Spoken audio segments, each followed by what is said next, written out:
Welcome to my channel. My name is John. Please subscribe and turn on the notification bell for more engaging stories.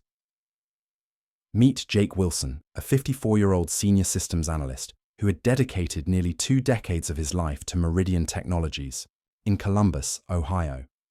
Jake was the backbone of the IT department, a steadfast presence who had seen the company through multiple CEOs, technological evolutions, and 3 acquisitions. He was the go-to guy for training new hires, recovering lost files, and ensuring the systems ran smoothly, even through weekends and holidays. Jake never asked for a promotion or a pat on the back. His dedication was driven by a deep sense of loyalty and a passion for his work. One fateful Monday morning, Jake's world was turned upside down. His boss, Daniel, called him into his office. Seated next to Daniel was Vanessa from HR. Jake knew what was coming before Daniel even opened his mouth. The air in the room had changed weeks ago, and Jake had felt the shift. "Jake, after 17 years, we're eliminating your position," Daniel said flatly. "Clean out your desk by the end of the day." Jake nodded once, acknowledging the news with a quiet acceptance. He walked out of the office without another word. No anger, no pleading, just a silent acknowledgement of the inevitable. Back at his desk, he began packing his personal items methodically: a family photo, a coffee mug his son had made in high school, and a small cactus that had somehow survived 17 years under fluorescent lighting. As Jake packed, he noticed the younger employees glancing his way, then quickly looking down at their screens. News travels fast, and most of them were coders he had trained himself. Good kids. But they had no idea what was actually built into the systems or how the older architecture worked. None of them could navigate the custom software Jake had written or the admin credentials buried 3 layers deep in every system. Bethany from marketing stopped by, her face tight with concern. "Jake, I just heard. This is ridiculous. You practically built this place." Jake shrugged. "Companies change direction," he said. But he knew it wasn't fine. He wasn't going to make a scene, though. As he left, Daniel stepped out of his office to watch him go. No goodbye, no handshake, just surveillance to make sure Jake actually left. What none of them had bothered to pay attention to over the years was that Jake had become the most critical person in the entire building. Not because he was exceptional, but because he was thorough. He documented everything, set up secure audit protocols years ago to track unauthorized access by request of the legal team during a past scandal. He also had copies of everything in his car. As Jake sat in his car, looking back at the 12-story building where he had spent most of his adult life, he knew that Wednesday would be fun. He had been with Meridian since it was just 2 floors in, a business park, starting when his daughter Olivia was in kindergarten. Now she was finishing grad school. The company grew, and Jake grew with it, turning down offers from competitors because loyalty mattered to him. Jake's wife, Andrea, used to joke that the servers were his second family. She wasn't entirely wrong. Jake knew every system, every workaround, every backdoor solution to problems the executives didn't even know existed. The infrastructure he had built had survived 3 acquisitions and countless innovations that management embraced, then abandoned months later. Daniel became Jake's boss 5 years ago, a young MBA type who called their department IT resources instead of people. He had ideas about streamlining efficiency and digital transformation, buzzwords that usually meant doing more with less. At first, Jake tried to help Daniel understand their systems, the complexity buried under years of growth and adaptation, but Daniel was more interested in future-proofing and looking right past Jake in meetings. 6 months ago, Daniel brought in a consultant named Jason Phillips, an expensive suit and a firm handshake, with a Stanford degree displayed prominently on his LinkedIn profile. They would huddle in conference rooms, speaking quietly whenever Jake walked by. 3 months ago, Jake noticed his access permissions being quietly modified. Nothing obvious, just small changes to administrative controls. He could have protested, but instead, he watched and documented. "You seem distracted lately," Andrea said one night as they sat on the porch. Is everything okay at work? Jake nodded, sipping his beer. Just changes, nothing I haven't seen before. But these changes felt different. He was being sidelined. In meetings, emails about system upgrades stopped including him, and younger team members were assigned to projects he would normally handle. Then he found it, a company-wide memo about modernization initiatives that had never been shared with him. It outlined a complete restructuring of the IT department under new leadership. Jason Phillips. Jake's position wasn't even on the organizational chart. That same day, Jake discovered something else while running a routine security scan. One of those background tasks no one else bothered with anymore. He noticed unusual patterns in there: financial software, regular transfers to a vendor he didn't recognize, Apex Solutions Group. A quick search showed it was registered just last year with a business address that led to a UPS store. The authorized payments had started small, but were growing each month. Jake didn't say anything. He just noted it, copied the records, and continued watching. Sometimes the quiet man in the corner sees everything precisely because everyone thinks he sees nothing. The morning after Jake was let go, he sat in his home office, staring at his personal laptop. No alarm had woken him, no commute waited, just silence and the weight of what had happened. Andrea brought him coffee, placing it beside him without a word. After 19 years of marriage, she knew when he needed space. "I'm going to the store," she said eventually. "Need anything?" Jake shook his head. After she left, he unlocked the bottom drawer of his desk and pulled out a flash drive, one of several he kept secure. Company policies strictly prohibited removing data.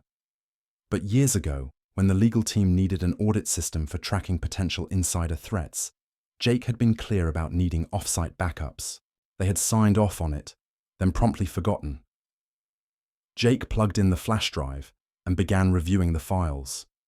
Internal emails, meeting minutes he shouldn't have had access to, financial records that normal employees would never see. There it was, a full history of payments to Apex Solutions Group, nearly $1.8 million over 18 months.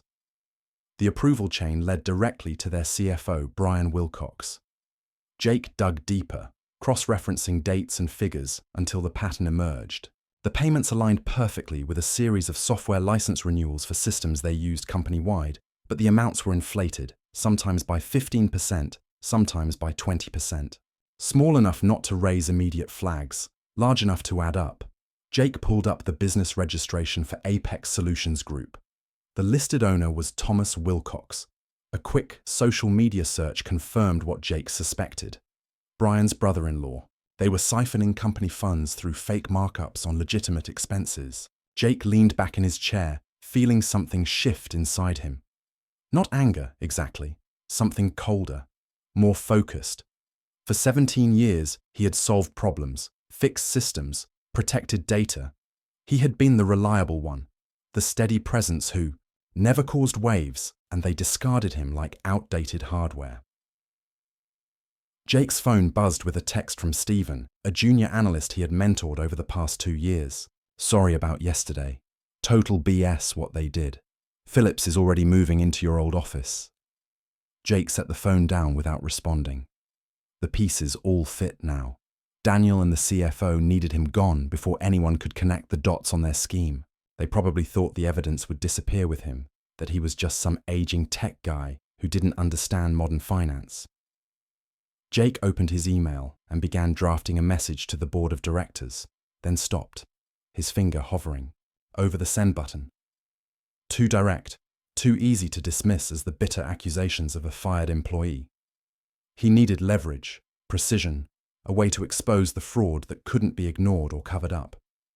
He deleted the draft and started making plans. Tomorrow was Wednesday, board meeting day. Quarterly financials would be presented. Bonuses would be approved. Perfect timing. Jake closed the laptop and walked to the living room window, looking out at the neighborhood where they had raised their kids and built their life. For the first time since yesterday, he smiled. Wednesday morning, Jake sat in his car across the street from Meridian's headquarters, watching employees stream through the revolving doors. In the passenger seat was his laptop, logged into an email account he had created years ago for security testing, one that appeared to come from an internal company domain but wasn't tracked in the main directory. At exactly 9:15 a.m., he sent his first move, an email to Daniel with the subject line, "Financial irregularities, urgent review needed," and a basic summary of what he had found regarding the Apex payments. He included just enough detail to be credible, but kept the brother-in-law connection out of it. If Daniel was involved, he would panic. If he wasn't, he would investigate. Either way, Jake would learn something. By 9:45, his phone rang. Daniel's number. Jake let it go to voicemail. Daniel's message was urgent. "Jake, we need to discuss your email immediately. Call me back." Jake didn't. Instead, he drove to a coffee shop, set up his laptop, and waited. At 10:30, another email appeared, this one from Vanessa in HR. "Mr. Wilson, we've received concerning communication from you that potentially violates your separation agreement. Please cease all contact with Meridian employees and remember your confidentiality obligations. Any further communications may result in legal action." So that's how they were playing it. Threaten, dismiss, isolate. Jake hadn't signed any separation agreement. At noon, Jake drove to his bank and accessed his safe deposit box. Inside was another backup, older but with critical information he hadn't included on his regular drives. Among the files were original, security protocols he designed, including documentation of who had access to what systems and when changes were made. According to these records, Brian Wilcox had personally requested expanded access to the financial approval systems 18 months ago, right when the Apex payments began. Back home, Jake found 3 more missed calls: Daniel, Vanessa, and now Jason Phillips. He hadn't expected Phillips to get involved so quickly. Interesting. Jake checked his personal email to find a message from Stephen marked urgent. "Jake, they're saying you sent some crazy email about financial fraud." Phillips called an emergency meeting. "Everyone's talking. They're pulling your access to everything, even historical stuff we need to do our jobs. What's going on?" Poor kid, caught in the crossfire. Jake sent a brief reply. "Don't get involved, Stephen. Just watch." At 3 p.m., Jake's home phone rang, a number he hadn't used for business in years. He picked up but said nothing. "Jake, it's Brian Wilcox." The voice was steady, controlled. "We should talk about your concerns. I think there's been a misunderstanding." "Is that what you call it?" Jake asked. "Look, transition periods are always difficult. If you have questions about company finances, there are proper channels, like the board." Jake interrupted. "The board doesn't need to be bothered with operational details. Why don't we meet tomorrow? Just you and me. We can clear this up." "Sorry, I'm busy tomorrow," Jake said. "Besides, I think the board might actually be very interested in Apex Solutions Group and your brother-in-law." The sharp intake of breath told Jake everything. "You're making a serious mistake," Brian said finally. "We can make this right." "Generous.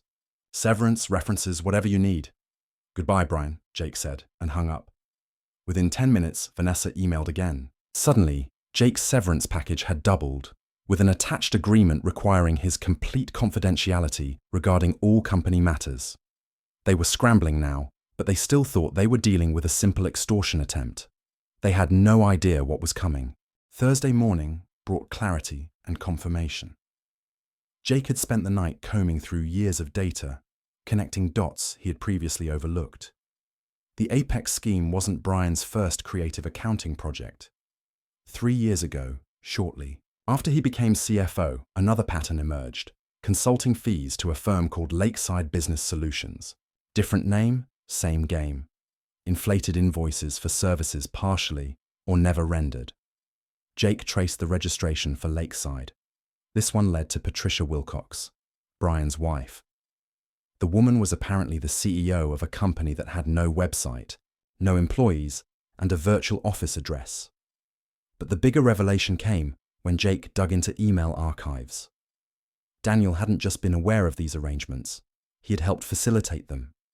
In exchange, his department received budget increases, while others faced cuts. He had been brought in specifically because the previous director had started asking questions about IT expenditures. Even Jason Phillips was connected. His consulting firm had been hired through an unusual process that bypassed normal procurement channels. His real role wasn't modernizing IT. It was eliminating the one person who might notice the financial patterns: Jake.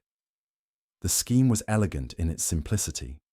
Create legitimate-seeming vendors, approve inflated payments, and split the difference. Since actual services were being provided, just at marked-up rates, auditors scanning for completely fraudulent charges would miss it. Over 3 years, they had diverted nearly $4.3 million. Jake gathered everything into a comprehensive report. Spreadsheets showing the pattern of increases. Business registrations linking the companies to Brian's family.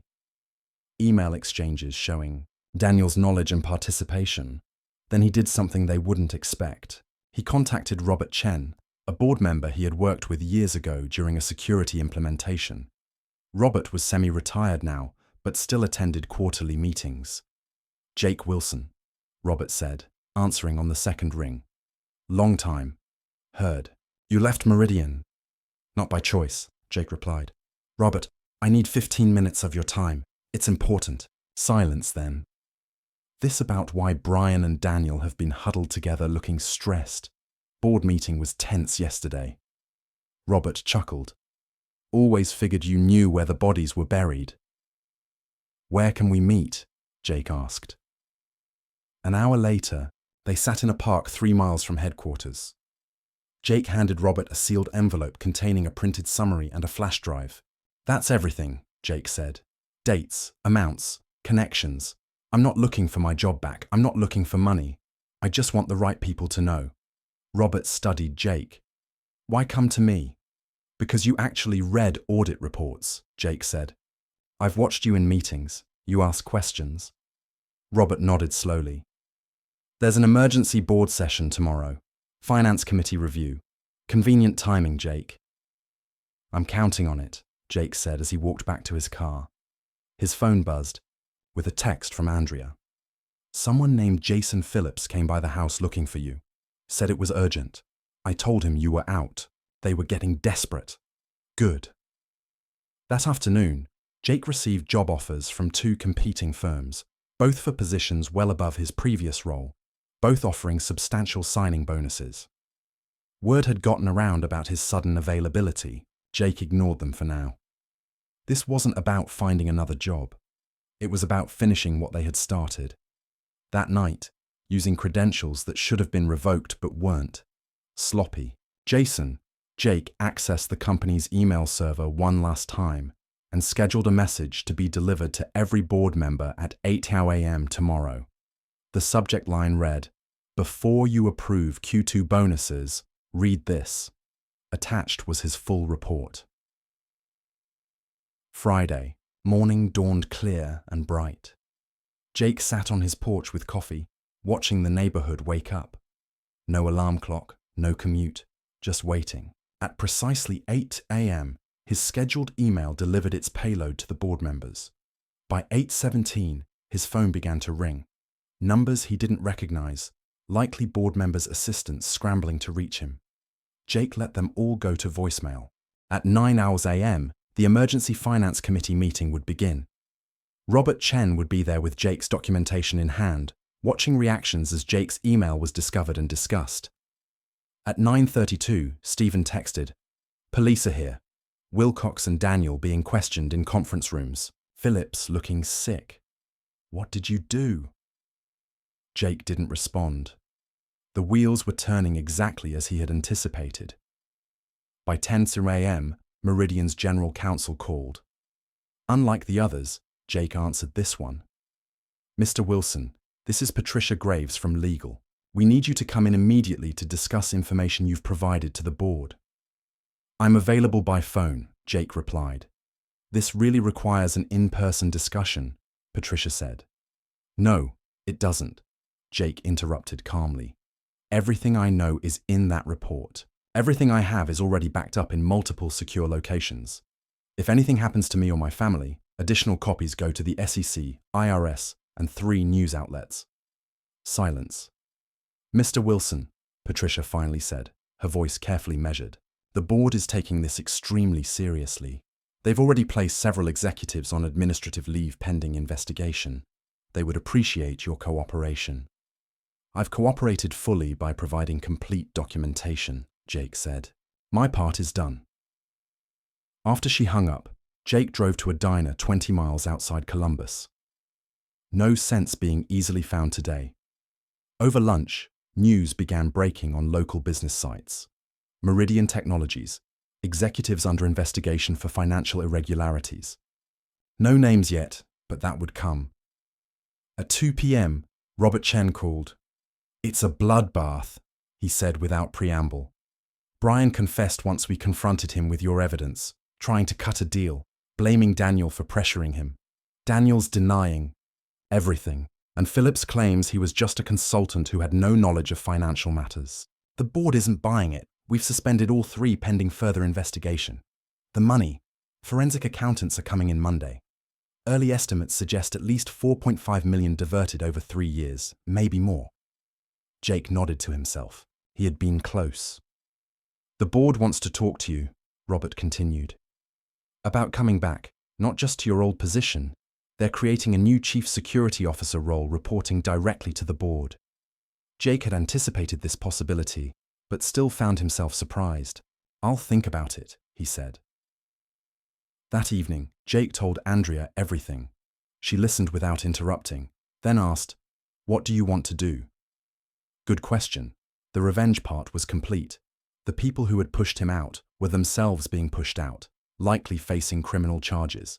Justice had been served, cold and precise.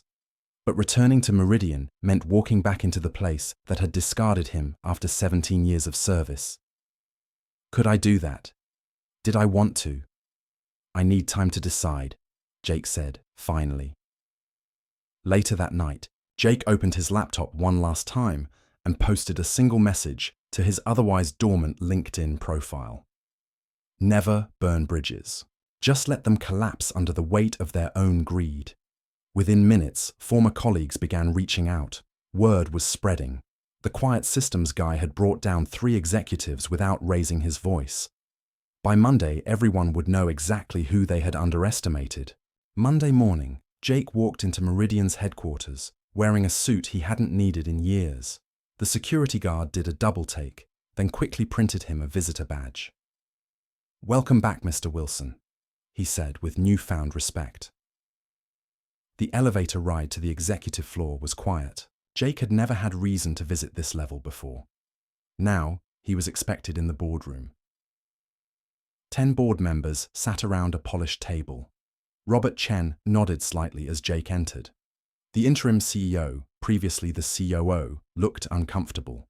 "Mr. Wilson," she began, "thank you for coming. The situation you've brought to light is unprecedented." Jake remained silent. "The full extent of the fraud appears worse than initially reported," she continued. "The forensic team has identified nearly $5, $2 million in diverted funds. Criminal charges are being prepared." Still, Jake waited. Robert cleared his throat. "Jake, the board has unanimously voted to create a new executive position, Chief Information Security Officer, full executive privileges, reporting structure directly to the board. We'd like to offer you the role." Jake set his folder on the table. "Inside, you'll find my conditions," he said. "Non-negotiable." The CEO opened it, scanning quickly. Her eyebrows rose. "Full audit authority across all departments, independent budget, veto power on financial technology decisions." Jake nodded once. "This is unusual," she said. "So was embezzling $5.2 million, Jake replied. "That happened because no one was watching. Now someone will be." The room fell silent. "You have until noon," Jake said, standing. "I have other offers." As he turned to leave, Robert asked, "Did you plan this all along, Jake?" Jake paused at the door. "I didn't plan to be fired after 17 years. Everything after that was just me doing what I've always done, identifying system vulnerabilities and implementing appropriate security measures." At 11:47, they called. They had accepted every condition. 6 months later, Jake sat in his new corner office, reviewing security protocols for the upcoming quarter. The view overlooked the Columbus skyline, a daily reminder of how much had changed. Brian Wilcox had pleaded guilty to multiple fraud charges in exchange for cooperation. He would receive a reduced sentence, still significant. Daniel was fighting the charges, insisting he was unaware of the scheme despite the evidence. Jason Phillips had fled to Brazil, but was being extradited. The money had been recovered, most of it anyway. Enough that the company avoided serious financial damage. Jake's former team now reported to him. Though he had promoted Stephen to run day-to-day operations, the kid had potential. He just needed someone to see it. A knock at his door drew Jake's attention. Andrea stood there, smiling. "Ready for lunch?" she asked. Jake nodded, grabbing his jacket as they walked through the IT department. Conversations quieted briefly, not from fear, but respect. These people knew what had happened, knew Jake could have destroyed the company instead of saving it. In the elevator, Andrea squeezed Jake's hand. "Happy?" she asked. Jake considered the question. The anger that had driven him those first few days after being fired had faded. What remained wasn't exactly happiness, more like satisfaction, completion. "I'm good," Jake said. Outside, the October sun warmed their faces as they walked to a nearby restaurant. Jake's phone buzzed with a message from Robert Chen. "Board approved your security budget increase. Unanimous vote." Jake smiled slightly. No arguments, no questions, just trust. He slid the phone back into his pocket. "Just thinking about bridges," Jake said. "Some collapse under their own weight. Others, once repaired, become stronger than they ever were before." Jake had built this one right this time. If you liked this story, please help me by sharing the video with your friends.